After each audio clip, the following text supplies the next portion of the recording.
Afraid of losing the U.S.-Canada trade pact, Mexico alters its laws and removes Chinese parts. Mexico City, AP.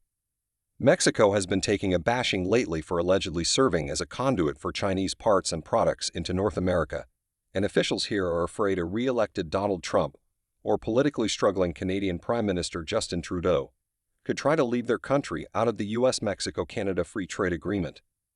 Mexico's ruling Morena party is so afraid of losing the trade deal that President Claudia Sheinbaum said Friday the government has gone on a campaign to get companies to replace Chinese parts with locally made ones.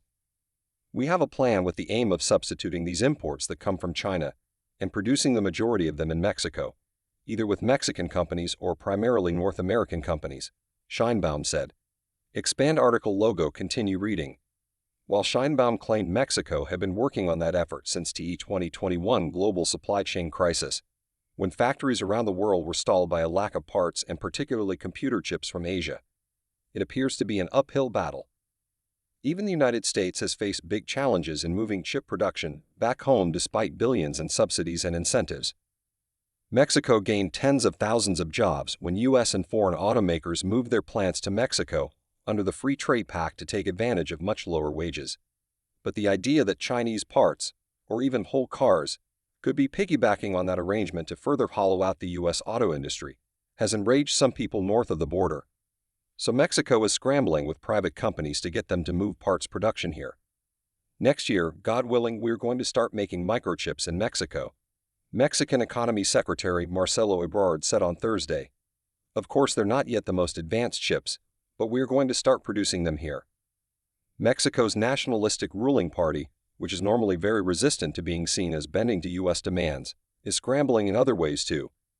The ruling party is in the process of eliminating a half-dozen independent regulatory and oversight agencies that were established by former presidents. That includes the anti-monopoly, transparency, and energy regulatory bodies. Together with reforms that will make all judges stand for election in Mexico, that has sparked concern in the U.S. and Canada. Countries are required under the agreement to have some independent agencies, in part to protect foreign investors. For example, they could prevent a government from approving a monopoly for a state-owned company that could force competitors out of the market. So ruling party legislators are actually rewriting the proposed laws to exactly mimic the minimum accepted requirements under the trade accord. What is being done is to create a reform so that it's almost exactly equal to what exists in the United States. So we can clear that up, Ebrard said. It's all part of a very legalistic defense of the trade accord, signed in 2018 and approved in 2019. Mexico hopes the rules of the agreement would prevent the U.S. or Canada from simply walking away when the trade pact comes up for review in 2026. Experts agree, saying that totally abandoning the accord is unlikely.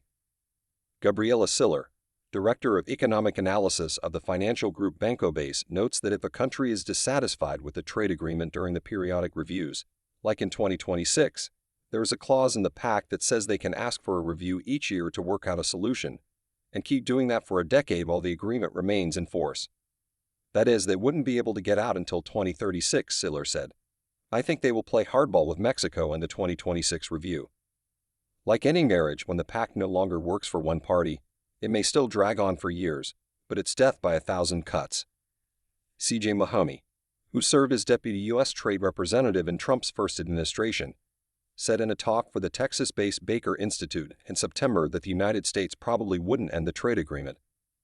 But with growingly vocal critics of the pact, it could hold up renewing it for years.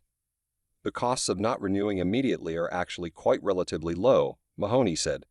I think the inclination to just kick the can down the road will be pretty strong, because many companies won't make big investments in production facilities without certainty.